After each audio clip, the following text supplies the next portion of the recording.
You should've messed with me. You should've messed with me. You should've messed with me. What's going on, Gooners and Goonerettes? Happy Friday, everybody. Final weekend of the Premier League is among us. So we're looking forward to a blessed weekend, a weekend of celebration, a weekend where we can all get together, have a drink, have a laugh, and talk about our most wonderful times this season and our most dreaded times. I think there's probably going to be more good than bad. But nonetheless, it's time for celebration because we're off now to our summer break. So let's enjoy ourselves. Let's make an effort, guys, this weekend to enjoy the game that we love and the game that we'll miss going through the summer. So transfers! Transfer news, guys. Reiss Nelson, my guy. Me and Lewis on the channel met up with Reiss Nelson about a month ago. Just a great guy. He doesn't live far from the stadium, actually. Turned down 2 offers from Arsenal. And they're working on the 3rd offer, which they said a couple of weeks back, we're currently working on the 3rd offer. And it turns out that the previous offers just wasn't long enough. It weren't long-term offers. It was short-term. It was probably more extensions rather than anything else. And Reiss Nelson didn't really want that. He's been at the club since he was 8. He's Arsenal through and through. He's an impact player. He's a guy who produces the numbers. And not only that, but he passes the eye test as well. He's one of the very few players that has the ability to dribble with the ball at his feet and go past defenders. And not a lot of people can do that. And so he has that gift. He is one of the hardest shots on the team as well. And he just hasn't played enough. How many times have we talked about these players that are sitting on the sidelines and they just haven't been given the opportunity? Well, Arteta's been giving him opportunities this season. Not as much as I hoped he would, but nonetheless, he's given it opportunities. And he's taken it and ran with it. And he's also been productive on his loan spells as well. Goals, assists, leading a team in dribbles. It all follows through. So there's a section of Arsenal fans that are talking about, yeah, he's a yes man and he's not going to, he's a waste man and all of this stuff. And I really have no idea where the hearts and minds are. Arteta has to build a squad of 25 players. And Reiss Nelson is one of those players. He's a homegrown player, so he counts against our quota. He's an impact player. He's come off the bench and won games for this team. So, guys, listen, try to ignore all of that talk. I know some of you lot can't help it and it winds you up and you have to react to it in some kind of way, but just try to follow your own road, man.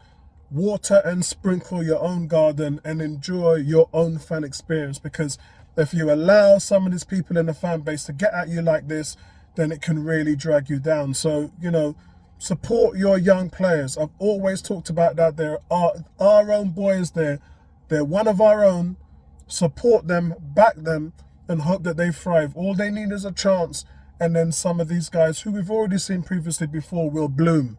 Yeah, remember, Saka was once an unknown quantity. Yeah, not a lot of people knew about him. So I really do hope for the best that, they're talking about now it's a 4-year deal with a 1-year extension. He's 23 years old, so that will take him up till he's 27, 28. A very good deal in my eyes, and he wants to stay at the club. He's productive. He's impactful. I can't see anything to lose here.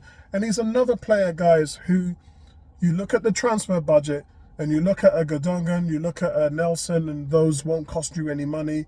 There's players who they have to go out and make big money signings on, and there's players that you can retain or buy on a free. And Reiss Nelson falls into that line, doesn't he? Same agent as Saka and Balogun and these guys, Nketiah, they all have this relationship with their agents and the team. They know fully well the agents are doing their jobs. So you got to shout out those agents. They know what they're doing. They know how much their players are worth. They waited to get Saka's contract done until they saw the guy produce the numbers where they said, no, he's not worth 200 grand a week. He's actually worth 300 grand a week. So there's great work there. They've waited for Reiss Nelson to come out and get a couple of offers now. Teams are lining up there for Reiss Nelson. And so you got to give credit to the agents. They're in the middle of getting this done with Balogun. Balogun is their next guy now, who they've got to ensure that they get the best deal for their players. And they are. They are getting the best deals for their players, and they're getting to understand where their players want to shine as well. we can't really see a future at the team at Balogun, but there may well be a case where he comes in this summer and shows improve and then is an asset to the team. On the flip side of that, guys, we've got to talk about Sambi now. There's talks about Sambi, Vincent Kompany, who was the guy who recommended him originally to Hedu, who's now in charge of Burnley. So there's now rumblings that Burnley are interested in signing Sambi Lokonga. So wait to see how that pans out now and what the talks are going to be behind the scenes in regards to that. I think it'd be a great move for them. He's a player who will definitely help that team. He needs to play. He was decent in Palace. Patrick Vieira really liked him, played a lot under him as well. And so really, you know, I'm a fan. I'm a fan of Sambi. When he came in here originally, he done really well, got man of the match performances from us when Xhaka was out. And then he kind of enveloped into a number 8, a position that we never really played him in outside of last year pre-season, where he had 3 assists and 1 goal, really shined there. So I've got a lot of admiration for Sambi and wish him the best of luck this summer. I hope that he'll be able to find a team where he can build his career and that he'll land with and be happy with as well. Last one, guys, is Nuno Tavares.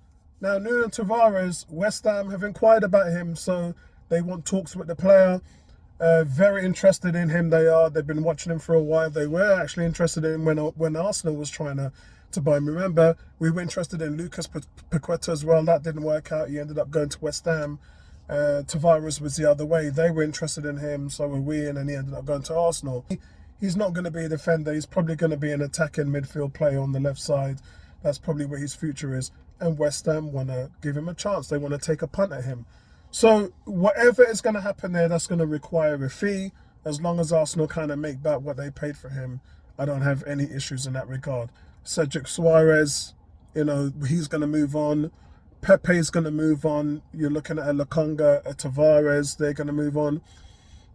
We don't know what's going to happen with Smith Rowe. We don't know what's going to happen with the likes of Balogun as well. But whichever way you look at it, Xhaka as well, that's another 13 million.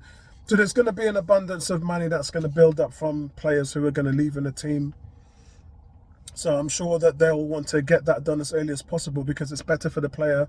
The player doesn't want to hang around all summer, and ahhing, wondering where they're going to go. Arsenal are not going to be kind of sitting on millions when they can be proactive in their summer transfer business by knowing how much money they've got to spend and what their budget facilitates. So I think that we have to keep an eye out on that as well. There's going to be quite a few players on the way out. As far as Marquinhos goes, I would like to see him probably go out on loan. There's something in that player that I like. He's got the it factor. He's got it. And if he can just work on it now and just build up the talent that he's got, then he might have a future here. But in saying that, Arsenal's sort of ballpark figures and the players that they should be going for have moved from there up to all the way up here. Because now you have a starting 11 that's pretty good, second best in the Premier League. You want to build on that now. You want to build on that. And the only way for you to do that is to go out there and bring in players who are going to make an impact. There's still questions in regards to Fabio Vieira. Fabio Vieira came in here, 36 million, loads of goals, loads of assists, loads of creativity. And I don't really think he's got a fair run in the team, in my opinion. This season, he'll definitely play more because there's just more games available. But there's a player in there as well. So I'm looking forward to seeing what they do with him moving forward. But my point is that you can't bring in a player and then he just sits on the bench and doesn't get... That's not going to work. You don't want to have a player who's going to sit on the bench, doesn't get minutes, and there's too much of those at the moment. Hopefully, Kivior, we've seen him get his chance now. We know what he can do. So we're going to be utilising that 20 million that we spent on him. But we haven't been utilising the money spent on Fabio Vieira. So my point is, moving forward, guys, we need to understand that whoever we're going to bring in is going to have an impact on the team, like a Trossard or a Jorginho. Someone who's going to add to what we're already doing now. And not just add, but at times improve the position. So a Declan Rice and things like that. So that's how I would like to see it. Otherwise, guys, it's a waste. Otherwise, you just throw in money to just have guys on the bench who are going to do nothing for your team. And there's an element of us overplaying players. So we need to rest players accordingly. So all of that's going to favour itself out. So listen, that's it from me, guys. Let me know what your thoughts are in the comment section below, and I'll speak to you guys the next one, man. Peace out. Right back at you guys. Go stupid, go stupid.